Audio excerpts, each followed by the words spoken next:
और निश्चित रूप से ये चुनाव बहुत महत्वपूर्ण है।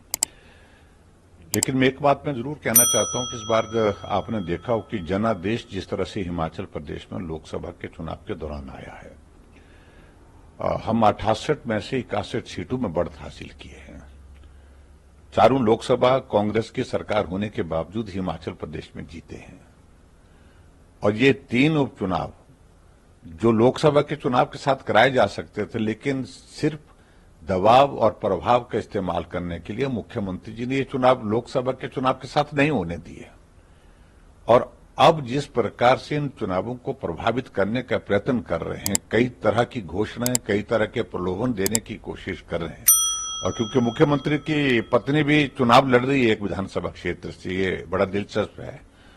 और सारी सीमाएं लांघ दी हैं, और उसके बावजूद भी मुझे इस बात को लेकर पूरा भरोसा है कि तीनों विधानसभा क्षेत्र में लोग जो है वो भारतीय जनता पार्टी को जिताने के मूड में हैं, और तीनों सीटों पर भारतीय जनता पार्टी की जीत होगी, ऐसा मेरा पूरा भरोसा है। इन सबके बीच में देख रहा हूं कि लगातार आप भ्रष्टाचार की बात कर रहे हैं कि सरकार में भ्रष्टाचार है, करप्शन के आप चार्जेस लगा रहे हैं। कोई तो बेसिस होगा जिसके आधार पर आप इतने सारे राज्य सरकार पर करप्शन के चार्जेस लगा रहे हैं, कांग्रेस सरकार पर करप्शन के आप आरोप लगा रहे हैं। देखिए, एक बात को मान करके चलना होगा कि हिमाचल प्रदेश में जब से सरकार बनी है, और सरकार बनने के बहुत छोटे से कार्यकाल में ही बहुत सारी भ्रष्टाचार की बातें निकलनी शुरू हो गई हैं। इंडस्ट्रियल सेक्टर जो है वो बिल्कुल डिस्टर्ब हुआ पड़ा है, क्योंकि भ्रष्टाचार व्यापक है, वहां पर बड़े स्केल पर है। और इसके अलावा एक्साइज पॉलिसी को लेकर के भी बहुत सारे प्रश्न हैं। बड़े बड़े उसमें क्लस्टर बनाए गए, और ज्यादा लोगों को लाभ देने के बजाय जो है कुछ बड़े लोगों को लाभ देने की दृष्टि से वो भी उनने प्रयत्न किए हैं, और वो भी एक बहुत बड़ा एक विषय है भ्रष्टाचार का।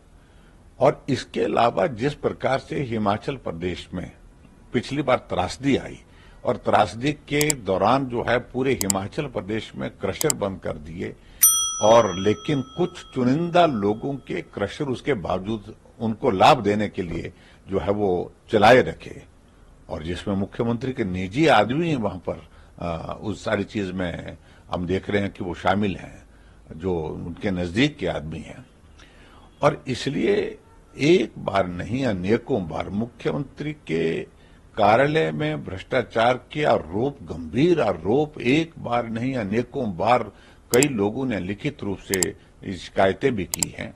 लेकिन ये व्यवहारिक रूप से मैं कह सकता हूं कि हर एक चीज में भ्रष्टाचार की सारी सीमाएं लांघ दी हैं। वर्तमान में कोई टेंडर होता है, उसकी कंडीशंस पहले ही तय कर दी जाती हैं, और उसके बाद टेंडर जो है किसको अलॉट करना है, किसको देना है, किसको फेवर करना है, चाहे वो किसी भी डिपार्टमेंट का है। इलेक्ट्रिसिटी डिपार्टमेंट का एक बहुत बड़ा मामला निकला है, पीडब्ल्यूडी डिपार्टमेंट में भी ऐसे आए, अलग अलग जो बड़े टेंडर के प्रोजेक्ट हैं, उन सारी चीजों को लेकर के ये सारी चीजों में वर्तमान सरकार के ऊपर गंभीर आरोप लगाए हैं। और गंभीर आरोप सिर्फ लगाए नहीं है, अब उन चीजों की पुष्टि भी हो रही है जैसे जैसे चीजें बाहर निकल रही हैं।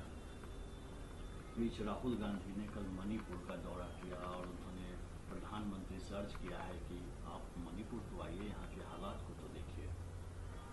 देखिए, राहुल गांधी मैं देख रहा हूं कि एकदम जिसको हम कह सकते हैं कि थोड़ा सा कांग्रेस पार्टी को कुछ सीट मिल गए, और उसके कारण इतने उत्साहित हो गए हैं, इतने उत्तेजित हो गए हैं, वो संतुलन खो बैठे हैं। मैं ये करूं, मैं वो करूं, इस तरह से उछल कूद में सारी चीजों को लेकर के जो बातें वो कह रहे हैं। मणिपुर के बारे में क्या पूछना चाहते हैं? नॉर्थ ईस्ट में क्या होता रहा, कितने लोगों की हत्याएं हुई, और वहां की सारी परिस्थिति के लिए अगर जिम्मेवार अगर है तो कांग्रेस की गवर्नमेंट रही है, कांग्रेस का नेतृत्व रहा है। कितने समय से वहां पर टर्मोइल चलता रहा, कितने समय से वहां पर ऐसी परिस्थितियां बनी कि नॉर्थ ईस्ट में जीना मुश्किल हो गया तो लोगों का। अगर आज वहां पर शांति है, सारी चीजें ठीक चल रही हैं, और जहां मणिपुर के बारे में कह रहे हैं, सरकार बहुत गंभीरता से, प्रधानमंत्री जी, गृह मंत्री जी गंभीरता से उस दिशा में प्रयत्न कर रहे हैं और निश्चित रूप से मुझे लगता है कि चीजें ठीक होंगी और निश्चित रूप से ठीक होकर के रहेंगी। लेकिन नॉर्थ ईस्ट को सबसे ज्यादा तबाह किया, डिस्टर्ब किया है तो कांग्रेस की गवर्नमेंट जो लंबे समय तक सत्ता में रही उस दौरान हुआ है। ये रूस के दौरे पर हैं और रूस के राष्ट्रपति ने उनकी तारीफ करते हुए कहा कि किस तरह से आप वहां के लोगों के लिए डेडिकेटेड है।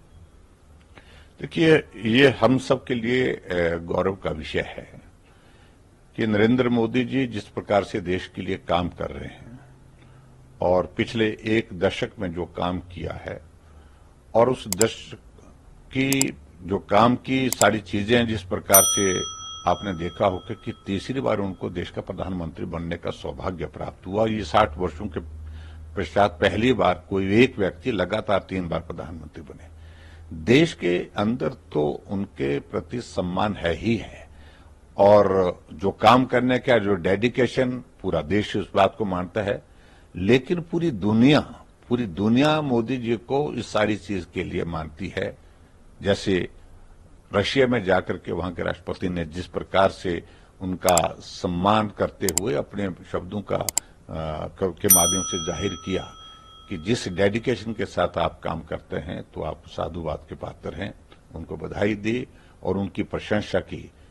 तो मैं ये मानता हूं कि यह हमारे लिए सौभाग्य की बात है, पूरे देश के लिए गौरव का पल है कि पूरा विश्व मोदी जी की डेडिकेशन, समर्पण के भाव के साथ काम करने के लिए जिस प्रकार से समर्पित हैं, उसको पूरा विश्व जो है आज रिकॉग्नाइज करता है।